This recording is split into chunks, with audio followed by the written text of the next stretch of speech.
নমস্কার। সারা বাংলা জুড়ে একটা আন্দোলন চলছে। সুপ্রিম কোর্ট দ্বারা 25,753 জন চাকরি প্রার্থীর প্যানেল বাতিল। তাকে কেন্দ্র করে বিরোধীদের আন্দোলনও শুরু হয়ে গেছে রাজনৈতিক স্তরে ভেসে থাকার জন্য। কিন্তু সারা বাংলার 11 কোটি মানুষের মধ্যে এই রায়ের একটা রিপার্কেশন তৈরি হয়েছে। কারণ এসএসসি যখন 6,276 জন অযোগ্য প্রার্থীর লিস্ট জমা দেয়, তখন সবাই ভেবেছিল যে মাননীয় সুপ্রিম কোর্ট, মহামান্য সুপ্রিম কোর্ট এই 6,276 জন চাকরি প্রার্থীর, অযোগ্য চাকরি প্রার্থীর নামটা বাদ দিয়ে বাদবাকি যে যোগ্য চাকরি প্রার্থী তার চাকরিটা বহাল পাবে। ফলে সবাই একটু হতাশ এবং এই সুপ্রিম কোর্টের রায়কে সামনে রেখে কোথাও মানবিকতার অভাব তারা বোধ করতে শুরু করে। আবার পরতপক্ষে উল্টো দিকে তারা এও ভাবতে শুরু করে দেয়, চারদিকে আলোচনা শুরু হয়ে যায় যে সুপ্রিম কোর্টের এই রায় 25,753 জন চাকরি প্রার্থীর প্যানেল বাতিল 2026-এর বিধানসভার সাথে যুক্ত নয়। যদি এই ভাবনা চিন্তা অমূলক, হয়তো উচ্চ ন্যায়ালয়ের রায়ের বিরুদ্ধে এই ভাবনা হলে সবার মধ্যে হয়তো অপরাধ কথাটা চলে আসবে, কিন্তু সাংবিধানিক অর্থাৎ সংবিধানের মৌলিক অধিকারের মধ্যে নিজের চিন্তাধারাকে প্রকাশ করবারও একটা দিক আছে। বাংলার মানুষ হয়তো সেই দিকটাকে সামনে রেখেই নিজেরা আলোচনা করছে। আজকে বিষয়টা হচ্ছে যে বাংলার মানুষ যে বিচার বিভাগের এই রায়কে 2026-এর কথা ভাবছে, সাথে যুক্ত আছে কিনা তার কারণ আছে। কংগ্রেস আমলও ছিল নিজেদের প্রভাব কাটানোর চিন্তা, কয়েকজন বিচারপতির কিছু ব্যবহার, কিন্তু অতটা অত্যাধিক পরিমাণে ছিল না। এবং এই বিচার বিভাগকে কবজা করবার জন্য 2014 সালের পর যে সরকার গঠন হলো কেন্দ্রে, সেই বিজেপি সরকারের ভূমিকা কিন্তু এই 11 কোটি, বাংলার 11 কোটি মানুষ কিন্তু, এবং সারা ভারতবর্ষের মানুষ 140 কোটির ওপর মানুষ কিন্তু দেখতে শুরু। আপনি ধরুন, যেমন হচ্ছে গুজরাটে সোহরাবুদ্দিন শেখ ভুয়ো সংঘর্ষ হত্যা মামলা, অমিত শাহ সহ 18 জন অভিযুক্ত ছিল। সিবিআই আদালতের সেই সময় বিচারপতি ছিলেন জিটি উৎপল, বললেন 18 জনকেই সশরীরে আদালতে উপস্থিত হতে হবে। অমিত শাহের উকিল বললেন যে যদি সশরীরে কথাটা মুকুব যদি তিনি করে দেন, তিনি তিরস্কার করবেন, এবং রহস্যজনকভাবে পরবর্তী শুনানির আগে তিনি বদলি হয়ে গেলেন। এটা কাকতালীয়, এটা মানুষ তখন থেকেই ভাবতে শুরু করলো কোনটা ঠিক, কাকতালীয় কিনা না কাকতালীয় নয়। কিংবা প্রাক্তন সলিসিটর জেনারেল গোপাল সুব্রমণ্যম, তাকে যখন বিচারপতি করবার জন্য সুপ্রিম কোর্ট কলেজিয়াম থেকে সুপারিশ করলো নামটা, নব্য সরকার 2014 সালের কেন্দ্রীয় সরকার তৎক্ষণাৎ তাকে বাতিল করে দিল না। কারণ সোহরাবুদ্দিন শেখ ভুয়ো সংঘর্ষ হত্যা মামলায় আদালত বান্ধবের কাজ করেছিল এই গোপাল সুব্রমণ্যম,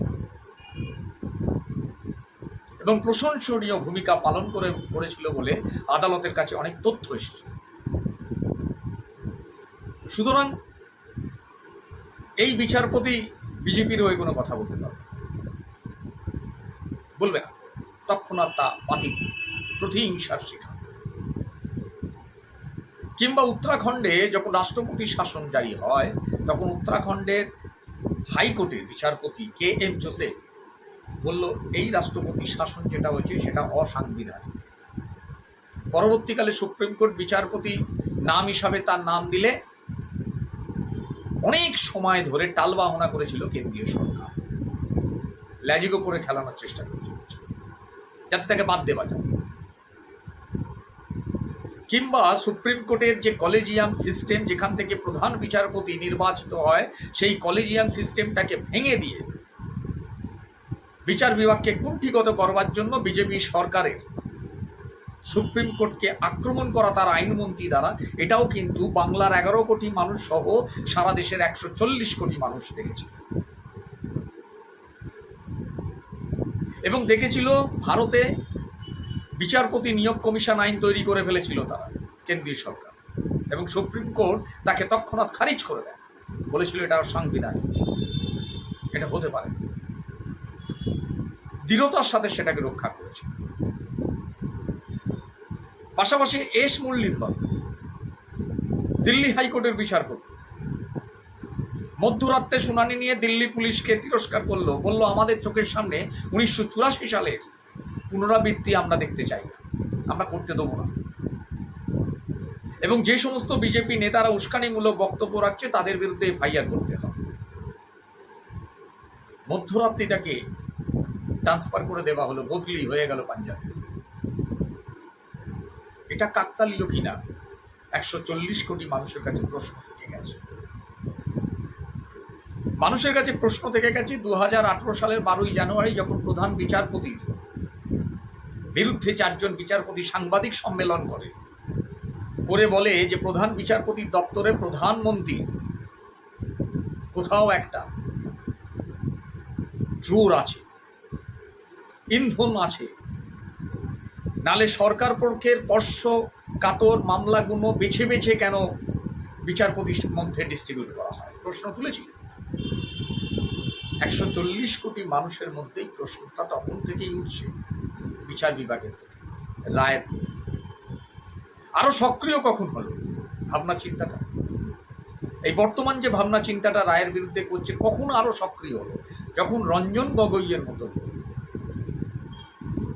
46তম বিচারপতি,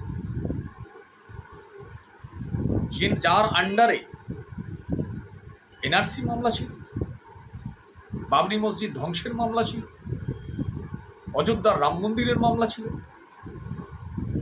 রাফাল দুর্নীতির মামলা ছিল, কাশ্মীরে 370 ধারা বিলোপের মামলা ছিল, শবরীমালা মামলা ছিল, এবং রায় আপনারা জানেন কোথায় গেছে, কি রায় হয়েছে।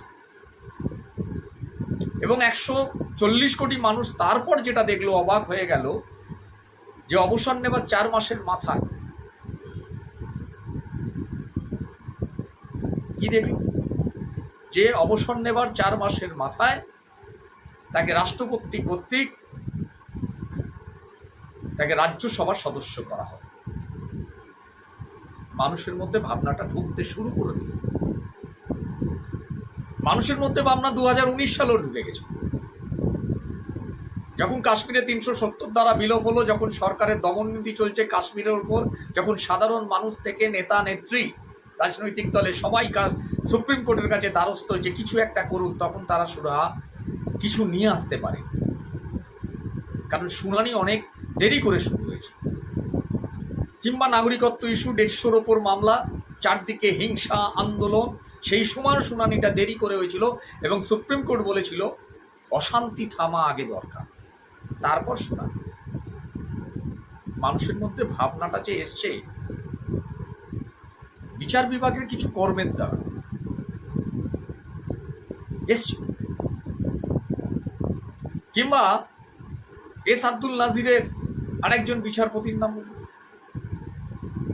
যিনি এই রঞ্জন গগৈয়ের 5 সদস্যের সাংবিধানিক যে বেঞ্চ ছিল তার মধ্যে একজন বিচারপতি অবসর নিলেন, তারও আন্ডারে ছিল 3 তালাকের মামলা ছিল, নোটবন্দির মামলা ছিল, রাম মন্দির, অযোধ্যা রাম মন্দিরের মামলা ছিল। তিনিও যখন অবসর নিলেন তার 40 দিনের মাথায় তাকে পাঞ্জাবের রাজ্যপাল করা হয়।